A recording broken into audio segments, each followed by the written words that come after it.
আজ থেকে আপনার বুকে নিজে হাত দিয়ে চিন্তা করবেন, কল্পনা করবেন, ভাববেন কারোর ভালো দেখলে আপনার জ্বলে কিনা। পারবেন না ইনশাআল্লাহ? যে যদি দেখেন যে হ্যাঁ কারোর ভালো দেখলে আপনার ভেতরে জ্বলে, তাহলে বুঝতে হবে আপনার ভেতরে হিংসা আছে, এটাকে নোট করে ফেলবেন। নোট করার পর প্রতিজ্ঞা করবেন যে এই হিংসা আমি দূর করব। দূর করা ভেরি ইজি। রোগ ধরাটা হলো মূল।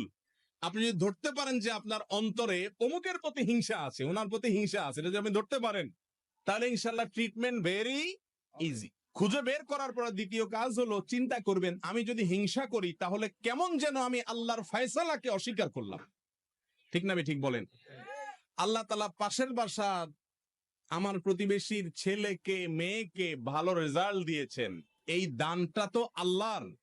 তো আমার আল্লাহ দিয়েছেন, আমার যদি কষ্ট লাগে তার মানে আল্লাহর বন্টনটাকে আমি মানলাম না। ডেঞ্জারাস ব্যাপার, কুফরি।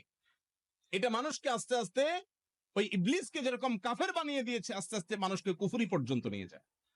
এই কথার যখন চিন্তা করবেন তখন ইনশাআল্লাহ নিজের ভেতরে হিংসা দূর হওয়ার প্রাথমিক পদক্ষেপ চলে আসবে। যে এটা তো আল্লাহর বন্টন, আমি হিংসা করে কি লাভ হবে? হিংসুক হিংসা করে পৃথিবীর কারোর কোনো ক্ষতি করতে পারে না। বরং আপনি কি করবেন, ওই মালিকের সাথে কথা বলা শুরু করবেন। বলবেন, মালিক তুমি তাকে দিয়েছ, তোমার ভান্ডারে তো কোনো কমতি নেই, তাকে দিয়েছ তার জন্য আমার কোনো কষ্ট নাই, আরো দাও, কিন্তু আমাকেও দাও সাথে মালিক। ব্যাস, এটার নাম হলো গিফতা, বাংলা বলে ঈর্ষা।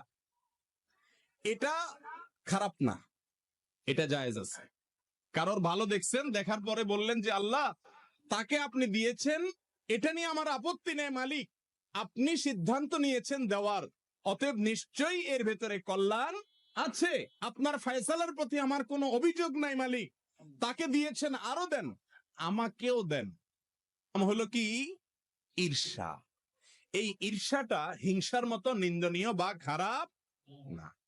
যদি আপনার মনের ভেতরে কারোর প্রতি হিংসা হয়, আল্লাহর কসম করে বলতেছি, পরীক্ষা করে দেখেন, নিজের ভেতরে অ্যাপ্লাই করে দেখেন, প্রয়োগ করে দেখেন। যদি আপনি হিংসার রোগ ধরতে পারেন যে অমুকের উন্নতিতে আমার ভেতরে জ্বালা পড়া শুরু হয়েছে, এরপরে আল্লাহর সাথে যদি কথা বলেন, আল্লাহ ওনাকে দিয়েছেন ভালো কথা, আমি আপনার নাখান্দা গোলাম, আমার হয়তো উপযুক্ততা নাই, তার হয়তো কোনো গোপন ভালো আমলের কারণে তাকে দিয়েছেন, আল্লাহ আমাকেও দেন। এভাবে যদি আল্লাহর সাথে কথা বলেন, দেখবেন যে হিংসা অর্ধেক মন থেকে এমনি দূর হয়ে গেছে।